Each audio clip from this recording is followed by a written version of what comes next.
pretty words to say.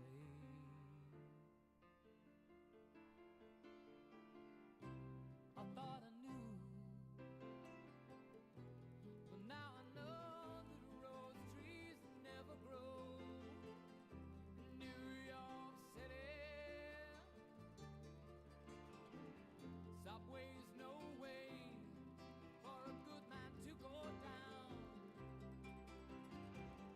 Rich man can ride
When you have lost someone that you love, do not make the mistake of living in sadness or living small to honor their absence. You owe it to them to live even more vividly than before. Love is this, as you know, it's an energy. It is so powerful. It is so all-consuming that when the person that you felt all this love for is not here, you become a vessel. You become a vessel filled with boundless sources of power that has nowhere to go. So you harness it. You use it to burn even more brightly than before, and you live even more loudly than before. You share the love that you felt for Mark and with all the other special people in your life. Because love is limitless. You can never use it up. There is no end to it, and there never ever should be. So if you are struggling to move on, to find a way to carry on without Mark, this is it. Use the love. Carry him with you in all that you do, using his love as a source. Tell his stories, mention his name, feel his love, and share it. Do not let the pain of the loss overshadow the love that was created while alive. Make him count. Remember, grief is the price that you pay for love divine. The stronger the love, the deeper the grief. But love will always win in the end. We gather today because this is what we do. This is what we do as members of the human race. When someone that we know and love dies, we must stop to honor, to remember, to marvel, and to reflect upon this specific life, this precious life of distinction. To do so gives perspective and meaning while providing those important opportunities for family and friends to gather those memories into their special place in their hearts to accompany each of you on your grief journey. When someone dies before anyone was ready to say goodbye, the need for this gathering is even more important and vital to begin the process of making sense of the chaos and the loss. So we gather today because this is what people do. And welcome. Welcome. My name is Kelly Malash, and it's my hope that this celebration for the life of Mark will bring peace to your hearts, comfort to your souls. For me, there's no higher calling than to walk beside loved ones on one of the hardest days of their lives. To tell the story and to remember this life that made such an impact on your world. So let's all begin by doing the best thing that you can possibly do for yourselves, and something that we don't do enough of. But take a huge, deep breath. Do whatever it takes to bring yourself truly into this room, because there's never going to be a moment quite like this again for any of you. A moment when strangers become friends and those friends feel like family, because that's what Mark did. He unassumingly brought people together. He had this way about him that made people curious to get to know him and add perspectives in a conversation that they otherwise may not have thought of. Everyone is gathered here on this Thursday afternoon to say, Mark mattered. That your life is better because Mark lived. So don't dodge this gift. Don't dodge this gift of love. It is the first step of healing that is happening. So whatever you're feeling is right. Whatever you're feeling is important. Whatever you're feeling is exactly what you're supposed to be feeling. So crack yourself as wide open as what you can. You're safe, you're heard, you're understood. And do so and bring your memories of Mark as close as possible to you while this following song plays.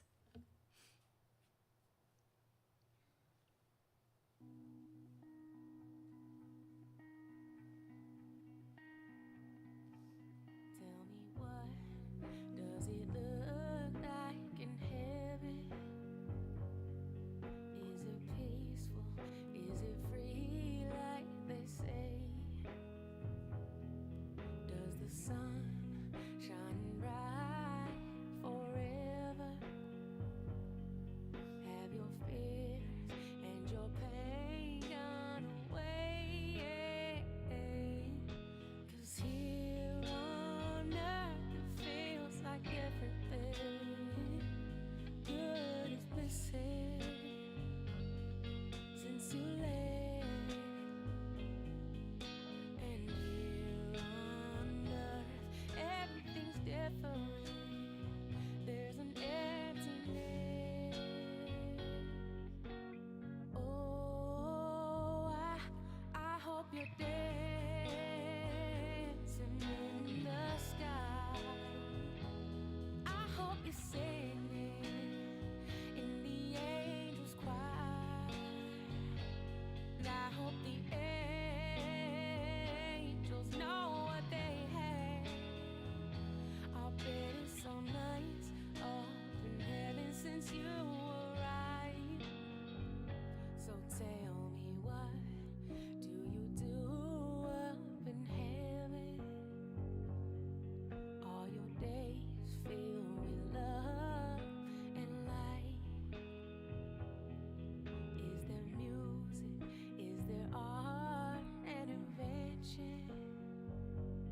Tell me, are you happy? Are you more alive?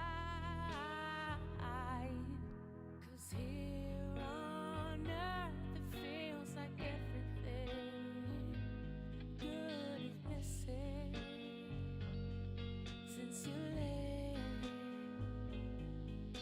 And here on earth everything's different. There's an emptiness. Oh, I hope you're dancing in the sky. And I hope you're singing in the angels' choir. And I hope the angels know what they have. I'll bet it's so nice up in heaven since you arrived. I hope you're dancing in the sky. And I hope you're singing in the angels' choir. And I hope the angels know what they have. I'll bet it's so nice up in heaven since you arrived. Since you arrived.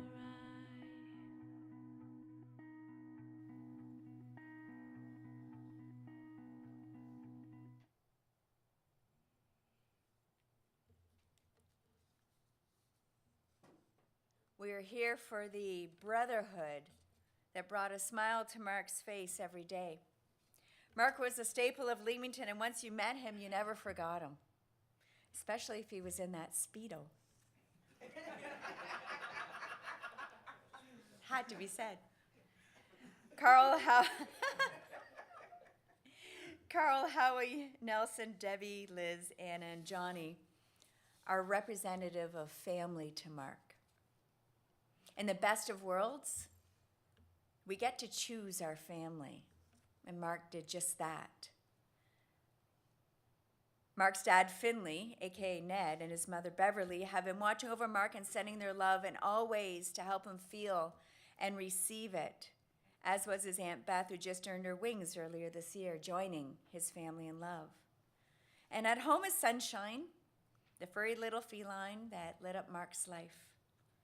There are colleagues, there are acquaintances, and there are familiar faces that will forever wish for just one more day, one more conversation, more laughter, or just a quick glimpse of their treasured gem of a friend sitting in his favorite chair at Crazy Moe's as he places his money sideways against the empty Budweiser bottle, signaling it's time for another round. So there's nothing that I can tell you about Marky Mark that you don't already know. Many of you here likely thought of Mark as family, and you certainly were his. Bound by mutual experiences, friendship, love, and respect. Some of you share a few of those things with him. Others of you shared it all. You were the ones that experienced his life with him day by day, year by year, as it occurred. Those experiences will forever be part of your hearts. But memories remain just memories, and they grow dusty and old, and they fade if they're left to just silently sit in your mind and in your heart. But by sharing the memory with someone who may or may not have been there at the moment, when you do that, that memory comes alive and it grows. It's reborn again and again and again. You get to see Mark in those tights again and again and again. It brings you to a happier time when you're smiling and you're laughing. And often, a smile will form in place of a tear.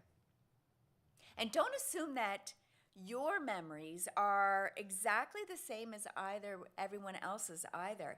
Even if that person was there right alongside of you, tell the story anyways. Their memories of a vantage point of where they were figuratively standing. You don't know what was on their mind. You don't know where they were been. You don't know what their worries were. So you might see something happening in a completely different way. And through the act of sharing, you may learn something that you didn't know about him before. And that is how it should be. And for all of you that knew him so well, he'd likely be saying, "What the hell, Kelly? Get this party started, but keep the music down low. You don't want the Snickers side of him to show up." Mark spent his early years as an athlete. After starting his adventure we call life March 18th, 1965. After graduating from Blytheswood Grade School and while going to Leamington High School, he was always probably seen with his hockey bag over his shoulder, ready to bring the Flyers to another win. And while he would have loved to have devoted his talents to the Boston Bruins, he made his way to many wins at the pool table, sometimes even wearing those tights. And whether he was working at Point Pelee, a job that he truly loved, painting for Howie, or earning a living making sure that the shelves were stocked at the superstore, Mark had a presence. He was truly a simple, quiet guy that kept his emotions tucked in and his worries out of your way. But he understood. He understood the ways and the means of the world thanks to his very impressive aptitude. I used to think that friends were the people that you could laugh with and you could talk with.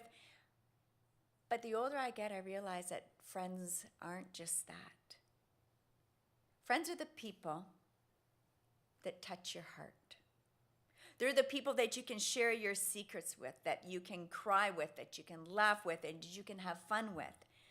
They don't judge you, and they don't expect you to change. They accept you for exactly who you are, and Mark was that type of friend. So we have many friends in here right now. And if you're comfortable, if you would like to, if you're brave enough to, and crying's okay, if you would like to come up and share a memory or two or a joke about him, if you want to talk about his bangs, by all means, please come up. I'll stand back for a second, but I won't make it awkward.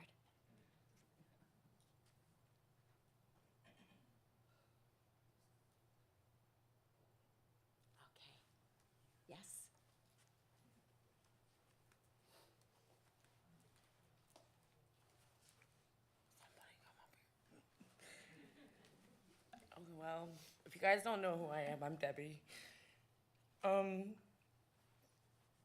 I had my conversation with Mark on Monday, and I seen him on Tuesday, and I didn't know Friday was gonna come, and no more Mark. I chose with my heart, and I chose with my love for him to not let him just drift away like he was nothing. And as I stand before this room, I realize it wasn't just me, it's all of us.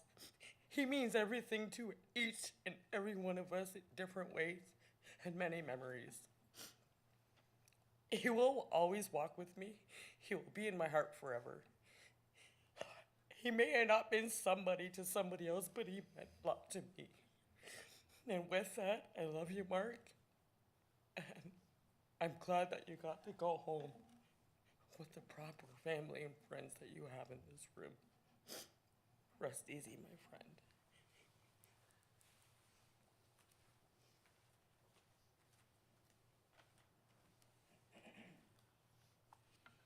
On July the 6th, at 59 years young, Mark's beautiful heart could not sustain its rhythm anymore. And we all wish that things could have been different. We all know that we had more to say to him, more love to give him. And Mark deserved to see the glory in him that mesmerized those fortunate enough to know him. And while sometimes the outcomes can't be avoided, we can all collectively work together to blanket friends and strangers alike in unconditional acceptance and understanding. Mark was blessed. Mark was blessed to have a network of friends who watched out and over him. So let's use, not to call you out, but let's to call you out, Debbie. Let's use people like Debbie and everyone else as our barometer. We have this opportunity to tuck Mark deeply into our souls and to move forward with open minds and gentle hearts to help make this world a safer and a saner place to live. And the truth is, every single person in this room is struggling, including me. We all are. Being human is hard. In my work as a celebrant, as I share the journey of lives that end after a long and an eventful experience or before the story is fully told, I am so aware that we are acutely present for one simple thing, one purpose that we're here on the earth, and that is to give and to receive great love. So let's make it our collective mission to move forward and to inject our spirits into everyone that we meet and hold ourselves accountable to always give more than what we take, to hear silence that speaks louder than words, and to understand that just like those waves of the ocean, we are all truly connected and we work better together. To not ask how or why, but what. What can I do to help you today? Be good to each other. Be good to each other, for you're all wishing from the very depths of your soul that things could have been different. And now, I would like to thank each and every one of you for showing up. I think that's our most powerful attribute, our superpower for everybody, is to show up. Show up, send your love. The silence of love is powerful, but we show up for one another, regardless of any situation. We just show up, and you did that. So thank you for coming. Thank you for sharing your love. And in the words of Mark, I would like to say, time to hit the road, Jack. Thank you, everybody.